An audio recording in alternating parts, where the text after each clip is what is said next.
Meja bersama Panji. Pradaya TV Satu Meja bersama Panji. Nah, Sobat Pradaya, kita kali ini akan membahas mengenai salah satu keris yang langka dan juga banyak dicari. Tapi sebelumnya, Anda bisa like, komen, dan juga subscribe di channelnya Pradaya. Nah, seperti yang saya informasikan tadi, bahwa saat ini kita akan membahas salah satu keris atau pusaka yang banyak dicari. Kenapa pusaka ini banyak dicari? Kita kenalkan dulu narasumber pada kesempatan kali ini, yaitu Raden Mas Asraf Sigit. Beliau adalah kolektor dan juga ketua Perkumpulan Totan Haji Indonesia. Nah, ini Mas Asraf.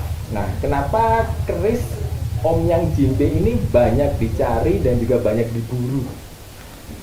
Ya, kalau keris Om Yang Jimbe yang beredar di masyarakat itu kan terkenal dengan mitos atau opini yang disejarahkan. Opini itu kan pendapat yang disejarahkan oleh banyak orang, sehingga kisah luar biasanya itu diterima mentah-mentah.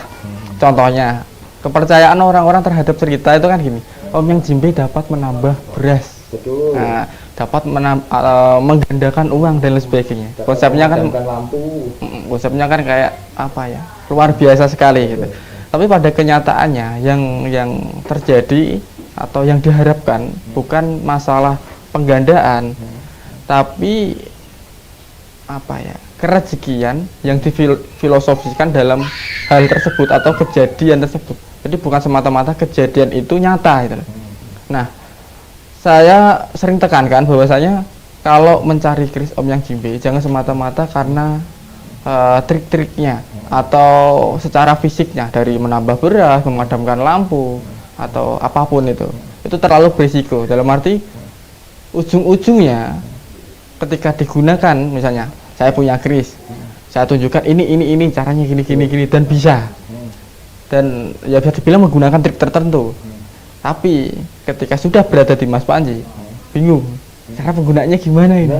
Nah, lo kok nggak bisa, Pak? Nah, kalau kita melihat hanya apa ya, penambah beras atau memadamkan lampu, ya itu mustahil itu, mustahil. Terus terang mustahil, dan mau dicari dimanapun nggak akan ketemu. Yang diutamakan itu kan apa ya? Melancarkan rezeki sebenarnya, intinya kan gitu. Sebenarnya tuah yang dimiliki keris yang satu ini tuh apa sih, Mas? Kalau tuah keris itu kan bisa dilihat dari pamornya. Jadi untuk Om Yang Jimbe itu bukan nama kerisnya. Nah, kita kasih contoh. Ini ada keris looknya 41. Contoh. Ini ada keris look 41. Tapi kepercayaan orang mengatakan ini keris setan kober. Nah, tapi kalau dalam pakem perkerisan, keris yang lebih dari 13, kalau dalam pakem keraton atau Surakarta, itu disebut dengan kalawijan, atau looknya lebih dari 13, bisa 21, 15, 17, bahkan sampai 41 itu kalawijan. Tapi kalau orang spiritual, orang lebih percaya tentang esoterinya, pasti mengatakan setan kober. Nah, sama halnya kayak Om Yang Jimbe.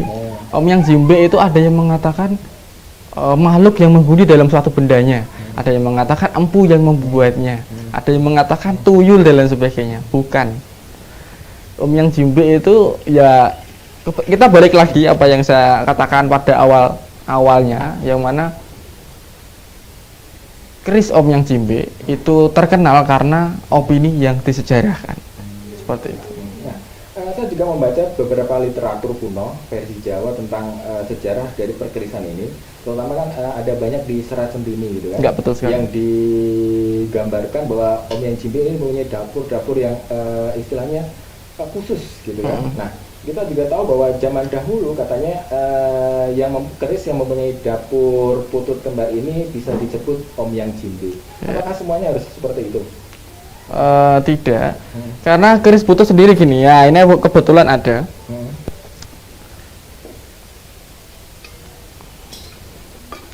Nah, putut itu sebenarnya berawal dari relief seperti ini. Ini ditemukan pada Trowulan atau situs Majapahit, dan ketika diteliti oleh beberapa ahli mengatakan era Majapahit juga memiliki orang-orang masyarakat di zaman dahulu itu juga mengkoleksi pusaka-pusaka yang sepuh. Jadi meskipun ini ditemukan di Trowulan situs Majapahit, tapi ini eranya Kabudan. Nah, Putut kita lihat di Omyang Jimbe, pasti reliefnya seperti ini. Kepalanya itu nggak ada rambutnya, tangannya di dada, kemudian kakinya bersila. Nah, ini memfilosofiskan bahwa ketika kita ingin mengharapkan sesuatu, kita kembali lagi kepada yang atas. Kenapa di pusaka-pusaka seperti ini, di bagian jidat itu pasti ada kayak simbol titik-titik tertentu. Ini semuanya. Jadi konsepnya itu bukan semata-mata Omyang harus putut kembar. Ada juga yang Pandito Semedi itu cuman di bagian gandiknya saja yang ada reliefnya seperti ini. Itu kadang ada orang yang mengatakan Omyang Jimbe ya. Tapi sebagian orang kan mengatakan bahwa cap keris yang berdapur Omyang ini punya kekuatan istimewa gitu ya. Putut kembar ini istimewa banget kekuatannya. Oke. Kalau untuk kekuatan bisa dibilang setiap orang itu memiliki kisahnya sendiri-sendiri. Contohnya, Mas Panji pernah mengalami kejadian yang luar biasa dalam arti secara spiritual, itu belum tentu saya akan mengalaminya. Nah, jadi mengapa kayak kisah-kisah spiritual yang terjadi pada keris Omyang Jimbe itu banyak sekali dan bisa dibilang luar biasa. Karena setiap orang yang dalam lingkup kelompok menceritakan tentang kehebatan Omyang Jimbe, masing-masing memberikan sisi yang luar biasa. Mas Panji memiliki kisahnya sendiri. Wah, saya punya Omyang Jimbe saya bisa gini. Dan otomatis si temannya kan juga tidak mau kalah mengatakan hal yang sama. Jadi cerita tersebut yang didengar oleh orang yang tidak memilikinya, sehingga dikembangkan, jadi meluas seperti itu. Saya penasaran banget, kata Omyang sendiri itu dulu dari mana sih? Oke, Omyang itu awalnya berasal dari kata seorang empu dulu yang membuat pertama kali pusaka seperti ini, namanya Empu Omyang. Itu pertama kali di abad sekitar antara 78, sekitar 78. Itu beliau bukan tergolong seperti manusia, bukan manusia kalau di dalam serat, karena kadang kan di serat Centini itu tulisannya kayak berupa sanepan-sanepan. Jadi yang dituliskan itu bukan orang, tapi kalau diartikan sebenarnya orang yang memiliki kemampuan di atas rata-rata, seperti itu. Nah, di masyarakat Jawa, terutama di Indonesia ini kan jenis Omyang ini kan macam-macam. Betul. Kan? Apa saja sih Mas jenis-jenis Omyang? Ada Omyang Jimbe, Omyang apa lagi katanya seperti itu, banyak. Oke. Nah, Jimbe, tadi kan Omyang sudah jelek.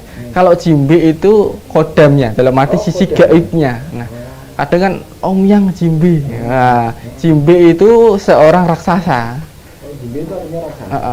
Raksasa kayak pernah dengar atau pernah baca-baca artikel tentang makhluk mitologi yang hidup di hutan, suka berburu manusia. Ketika ada manusia masuk ke hutan, maka diserang oleh Jimbe. Jimbe itu kayak makhluk, iya, makhluk yang berada di hutan itu. Sifatnya bentuknya seperti manusia, cuman bukan manusia, itu Jimbe, seperti itu. Nah, jenisnya Omyang Jimbe, jenis Omyang itu belakangnya mengikuti kisah dari si pemilik. Misalnya si pemilik pernah ditemui oleh kodamnya berbentuk wanita, nanti ada lanjutannya Omyang siapa gitu. Jadi ada tambahannya di situ gitu. Jadi penamaan keris Omyang sendiri itu tergantung dari ini ya, spiritual pembuatnya gitu ya. Oke, betul sekali. Nah, ciri-ciri yang utama dari Omyang Jimbe itu sendiri? Oke, pokoknya keris ini itu Omyang Jimbe. Nah, seperti itu. Iya. Kalau yang ini saya pukul rata aja lah. Omyang Jimbe itu yang identik biasanya yang banyak kali dimiliki oleh masyarakat, di bagian bilahnya itu ada relief pohon beringin, Kemudian ada juga tulisan yang namanya Om Yang Jimbe, tulisan huruf Hana Caraka. Kemudian di bagian sor-sorannya, gandik kanan kiri itu ada reliefnya berbentuk seperti ini. Itu yang paling banyak sekali. Tapi palsu. Oh, palsu. Oke. Nah, kenapa saya berani mengatakan itu palsu? Karena empu di zaman dahulu ketika menciptakan sebilah pusaka tidak akan menunjukkan namanya dalam bilah pusaka tersebut. Oh, berarti kalau misalnya di sini tidak akan ditulis gitu ya? Betul sekali. Nah, biasanya empu itu memiliki ciri garap sendiri-sendiri. Jadi gini, tak buka lagi yang lain.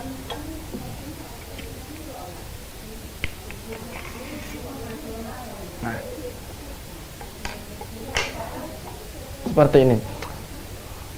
Biasanya kalau empu tangguh nom-noman atau tangguh ngento-ngento itu biasanya di bagian pesi di dalam ini ada tanda plusnya, jadi disembunyikan di dalam sini bagian pesi. Kemudian kalau era Tuban, ciri-ciri empunya adalah di bagian wojonya itu ditaruh di bagian luar, jadi ketika ditanting ting bunyinya nyaring sekali. Nah, kemudian ada lagi di Empu Jingga itu era Majapahit, peralihan Demak itu pesinya dicepit atau disebut dengan pesi gapai. Jadi ciri-cirinya seperti itu, identik sedikit-sedikit, bukan semata-mata langsung vulgar. Nah, jadi saya berani mengatakan itu palsu, bukan semata-mata tanpa ada dasarnya, tapi memang faktanya empu menciptakan sebilah pusaka itu identitasnya diberi tanda sedikit saja. Ada tandanya cuma sedikit, enggak begitu langsung namanya Om Yang Jimbe. Kalau Anda memiliki keris Om Yang Jimbe, ada tulisannya Om Yang Jimbe, palsu. Oke. Ya, kalau masalah apakah kerisnya asli dalam segi fisik, ya asli, memang itu bentuk keris. Tapi kalau membahas tentang pakem, di luar pakem gitu. Oh, berarti secara eksplisit gitu kan, berarti ini Anda mengatakan sekarang sudah tidak ada yang asli dengan Om Yang Jimbe? Ada. Kalau Om Yang Jimbe yang asli itu kita bisa lihat dari segi garap part 1 yang seperti saya sudah jelaskan, kedua bahan, kemudian teknik tempanya. Dan ketika sudah melihat 3 hal ini, nanti bisa mengetahui tangguhnya mana. Nah, itu nanti dikaitkan. Empu Om yang sering ya, itu hidup pada era apa? Nah, itu nanti dikaitkan. Misalnya era Kabudan. Nah, ini ciri-cirinya kerisnya seperti ini. Dari bahannya seperti ini sudah pas. Tangguhnya masuknya Kabudan. Nah, itu sudah bisa dibilang asli, dalam arti dibuat oleh Empu Om Yang gitu. Sebenarnya saya lebih tertarik dengan khasiat atau keistimewaan dari Om Yang ini kan. Banyak literatur Jawa mengatakan Om Yang itu bisa kalau dipakai oleh seseorang untuk menagih hutang bisa cepat, gitu kan. Untuk menambah rezeki langsung deres, gitu kan. Apalagi untuk beras langsung berkarung-karung, gitu kan. Nah, sebenarnya kodam di dalam keris itu sendiri di Om Yang itu tergantung dari pemiliknya atau bisa dibuat sendiri? Oke. Jadi pertanyaannya adalah kodamnya nih dari ketika di masa pembuatannya atau diisi? Nah, Oke. gitu, bisa diisi. Kalau untuk pusaka yang benar-benar asli dibuat dari seorang empu itu kodamnya itu terlahir, bukan tercipta, bukan diisi tapi terlahir. Ada sebuah kisah yang mana yang namanya persatuan antara Bapak Angkoso dan Ibu Pertiwi. Ya, Bapak Angkoso itu batu meteorit, Ibu Pertiwi itu bahan-bahan yang terkandung dalam bumi, bisa besi, bisa perunggu, bisa kuningan, bisa emas dan lain sebagainya. Nah, itu ditempa atau dibentuk dalam satu bilah pusaka, dikawinkan. Nah, ketika pusaka tersebut diciptakan dengan dibuat oleh orang yang tepat atau seorang empu, yang beliau ketika membabar pusaka tersebut dengan diselingi doa-doa, dengan harapan, dengan ritual atau tiraka-tiraka tertentu, maka diberilah atau diberkahilah pusaka tersebut ada sisi gaibnya atau kodamnya seperti itu. mulai terlahir itu di situ. Jadi tuahnya itu berawal dari doa-doa yang dipanjatkan oleh seorang empu. Jadi empu tersebut berharap keris ini nanti dapat bisa digunakan oleh pemiliknya sebagai apa, mau pertanian, bisnis, apalagi tambang dan lain sebagainya. Berarti setiap keris itu kan istilahnya gini, saya datang kepada Anda, gitu kan, saya punya keris ini, saya yakini keris ini adalah keris Om yang Jimbe, karena dari kemarin saya punya dari kolektor yang ini, kolektor A saya mengatakan bahwa keris ini Om yang Jimbe, dan saya bawa ke Anda, gitu kan, saya cocokkan, saya sinkronisasi seperti itu kepada Anda. Nah, sesinkron segini istilahnya keris ini memang benar-benar ada atau tidak, berarti bisa dengan ketahui gitu kan, antara dia sinkron antara saya dan keris ini gitu. Oke, bisa. Kalau keris yang asli dibuat oleh seorang empu itu berbeda dengan keris yang dibuat oleh guru spiritual. Keris yang dibuat oleh guru spiritual itu dalam artian keris yang isian tadi. Jadi kerisnya dibuat pada era kamardikan atau era sekarang, kemudian diisi dengan hodam-hodam tertentu atau hodam-hodam yang memang bisa dibilang serupa atau kawiduanya, seperti itu, dari keris yang asli. Nah, kalau keris yang asli terbuat dari empu itu biasanya hodamnya pusakanya cocok-cocokan atau dibekal pusaka pemilih. Tapi kalau untuk pusaka yang memang isian itu tidak pemilih, jadi semua orang cocok menggunakannya. Mengapa demikian? Satu faktor yang mendasari adalah energinya. Pusaka yang memiliki energi tinggi itu kayak memiliki kesadaran sendiri. Jadi bisa jadi nanti ketika saya contoh lah, ini saya punya pusaka misalnya ini asli Om Yang Jimbe, asli Om Yang Jimbe, dan Mas Panji suka, kemudian ingin merawatnya. Nah, saya berikan dan dirawat sampai rumah. Tapi ketika di rumah ada kejadian-kejadian yang memang tidak diinginkan, baik itu sakit atau bencana atau apapun. Nah, itu yang diartikan adalah tidak cocok. Jadi alangkah baiknya ya dikembalikan lagi karena itu tidak cocok. Tapi kalau cocok ya akan hal yang terjadi dalam kehidupan Mas Panji akan berubah, dalam arti baik rezekian atau apapun itu serba lancar, intinya gitu, diperlancar, dipermudah. Nah, pamor yang ada di Om Yang Jimbe itu apa sih pamornya? Kalau pusaka-pusaka yang diciptakan pada era Kabudan itu identik dengan pamor keleng, satu, kedua pamor jarum, ketiga pamor merutu sewu. Jadi tempat lipatnya itu pulan banget, padat, jadi tidak ada pusaka yang namanya era Kabudan pamornya beras utah atau ngulit semongko atau yang lain. Intinya 3 pamor itu saja. Udah. Nah, ini next yang terakhir ini Mas. Untuk para penonton Tradaya TV. Nah, ini berkaitan dengan keris. Apalagi keris yang satu yang banyak diburu gitu kan, Om Yang Jimbe. Nggak tahu yang mereka dapatkan asli atau tidak. Nah, pesan Anda kepada penonton Tradaya sendiri mengenai keris yang satu ini. Oke. Kalau pesan saya sendiri itu jangan terlalu terfokus tentang untuk memilih pusaka Om Yang Jimbe yang asli. Karena jika Anda menuntut pusaka yang asli, Anda tidak akan mendapatkannya. Tapi kalau Anda menuntut untuk mendapatkan manfaat, maka Anda akan mendapatkannya. Jadi ketika Anda benar-benar ingin mencari pusaka Om Yang Jimbe, janganlah menuntut pusaka yang asli. Demikian sahabat Tradaya, satu meja bersama Panji kali ini, dan terima kasih Mas Asraf untuk sharing kita di podcast Satu Meja Bersama Panji. Jangan lupa like, komen, dan juga subscribe di channelnya Tradaya. Sampai jumpa dan salam Tradaya.